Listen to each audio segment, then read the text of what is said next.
I think we all need a good laugh as we say bye-bye 2020, and comedian Ron James is set to provide that with some original hysterical content this New Year's Eve. He is hosting live from my living room.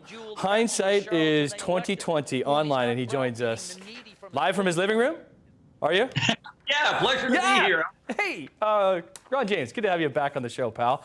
Always, man, the Hammer's always been good to me. It was my final show on my tour last year. We put 1,500 people in, I believe it's called Ontario Place. I still call it Hamilton Place now.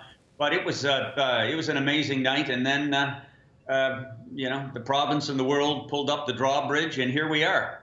How hard is it for a comedian who thrives on a live audience, a big live audience?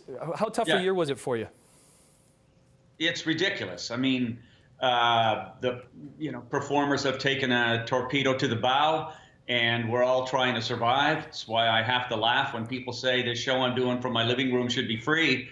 Last I looked, I've done an awful lot of work for charities over the year, as many performers have. We always lend our time, but last I looked, the banks weren't taking morale boosting as a mortgage payment.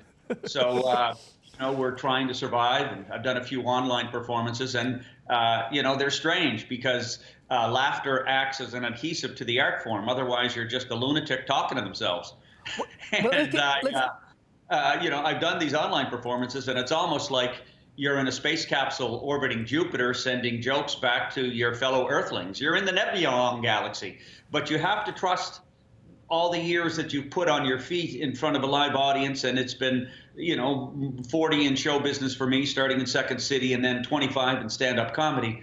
And so you have to trust your muse, and you have to trust the fans who have taken the time to buy tickets. And so far, we've sold 2,500 with help from the theaters that I played, who put the word out, and just fans on Facebook. So it's been a real learning curve, but it's been a strange silver lining in the COVID cloud.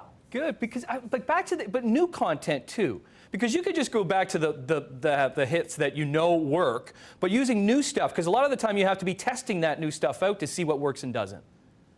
Yeah, you do. I mean, I've always gone from the page to the stage over the last 4 specials, that's for sure, because I stopped playing the clubs years and years ago. And so to break in your new material, you just have to pull the parachute, and trust that the wind is in your favor. And look, there's so much to deal with, though, right? I mean, this has been a major shift of the psychic paradigm for the entire world. But in Ontario, I mean, we saw, we felt the ground liquefy. Who knew that in April last year you'd be at Costco seeing a couple of seniors fight over a 12-pack of Cottonelle? Right? Well, I'm assuming there's going to be plenty of jokes of what did transpire throughout the year. Well, you have to try your best, right? You got to try your best to negotiate your way through this. And there've been milestones along the way, and politicians have dropped the ball. You have to hold their hand over the fire. The egregious loss of life in elder care, that has to be dealt with, and it's got to be dealt with. And that's one of the things about stand-up comedy, is that you can address these social issues.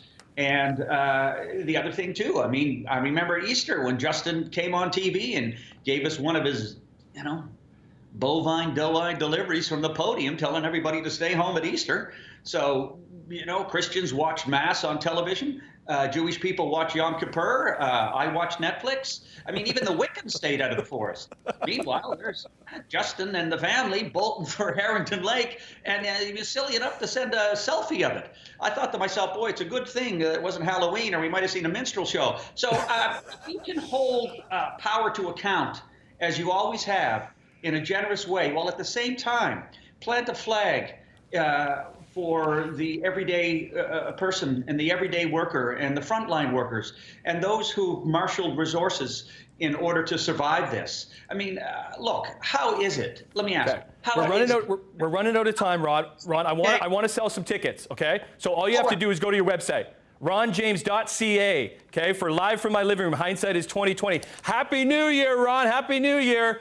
8 p.m., New Year's Eve. Great to have you back on the show. Thanks very much.